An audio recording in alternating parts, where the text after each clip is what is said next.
فكرة إن أنتِ تحاولي ترضي ولد دي هي مش صعبة، هي مستحيلة، مستحيلة. أنا أصلًا ما أعرفش، مش عارف فعلًا إيه اللي بيرضينا، بس يعني عندي شوية أفكار كده هاسردها لكم مما لا شك فيه إن الإصغاء والاهتمام للي أنا باقوله لازم تكوني متعلماه، ده طبعًا بعد المحاشي بجميع أنواعها.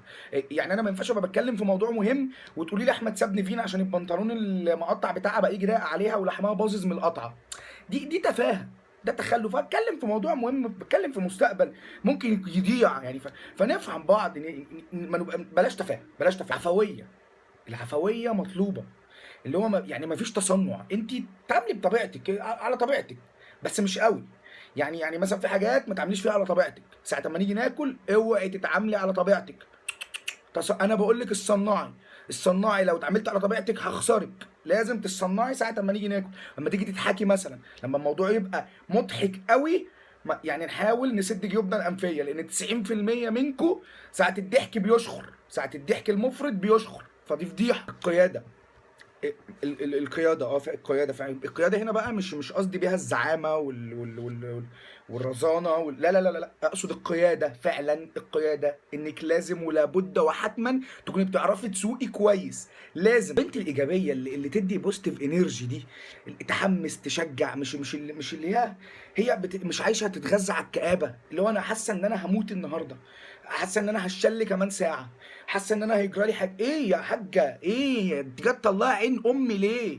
انا حنوتي، ما تموتي، انا مالي. يعني مش كده. زن خرا، خرا الزن ده. نعيد في كلام، نعيد في كلام، نعيد في الحاجه، نعيد ده قرف. الزن على الودان مش امر في اسم السحر، لا لا، ده قذاره. البت الزنانه دي عامله زي الجزمه الجديده، بتقعد مع كل لبسه تقول هتريح، هتوسع وتريح وتفضل وجعاك، تلبسها 5 6 مرات وترميها. بيحب البنت الذكيه طالما مش اذكى منه، وما يحبش البنت اللي تكدبه. يعني حتى لو عينيا بتطلع كلمه كذاب، وكذاب مرسومه على اورتي هنا، ما تقوليش انت بتكذب، وما تحسسنيش ان انا بكذب، وما تحسسنيش ان انت قفشتيني في حاجه انا بكذب فيها. اوعي خالص، ما تحاوليش تشغلي دماغك عليا، حتى لو دماغك شغاله على طول، حتى لو انا غبي ما تحاوليش تستنصحي. الموضوع ده مكياج الاوفر وحش. لوحة الزيت اللي بترسميها في وشك دي والساعتين اللي بتقعد تحط فيهم ميك اب، احنا اولى بيهم. احنا ممكن ننزل نعمل اي حاجه تقربنا من بعض او تبعدنا عن بعض، بس نبقى استفدنا بالوقت. يقلل النكد الفترة اللي جاية، ونكتر من الضحك والفرح.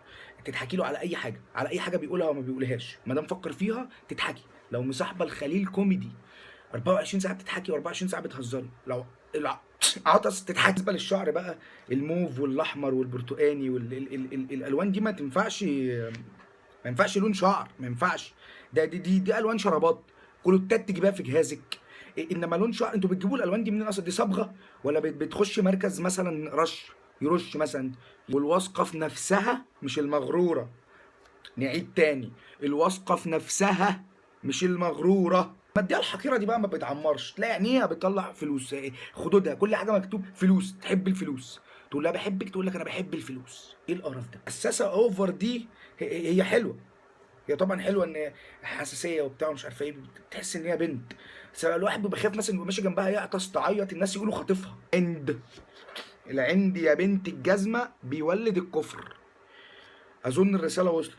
والعند ملوش اي علاقه بحقوق المراه والمساواه بين الراجل والست وكاريرك في الحياه ونجاحك ومستقبلك. العند ملوش علاقه بالكلام ده خالص. واوسخ كام حاجه ممكن تقوليهم للراجل: احنا لازم نسيب بعض، او طلقني، او احنا لازم ننفصل، او اي كلمه من هذا القبيل اللي انت بتحاولي تنهي بيها العلاقه.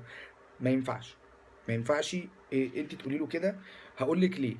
لسبب واحد، ان مش انت اللي تنهي العلاقه يا معفنه، انا الراجل، انا اللي انهي بكيفي. انت اديني هنت انا افهم، اقول لك يلا نسيب بعض فنسيب بعض. انما هو ايه الكلمه دي تطلع من بق صاحب اللي قبلك كان، او خطيب اللي قبلك كان.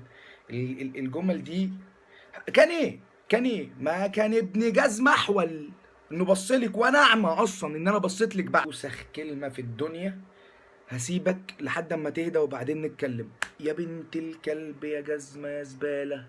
طب ما انا ههدى ازاي؟ ههدى ازاي من غير ما تحسسيني بندم على غلطك؟ ايه اللي هيهديني؟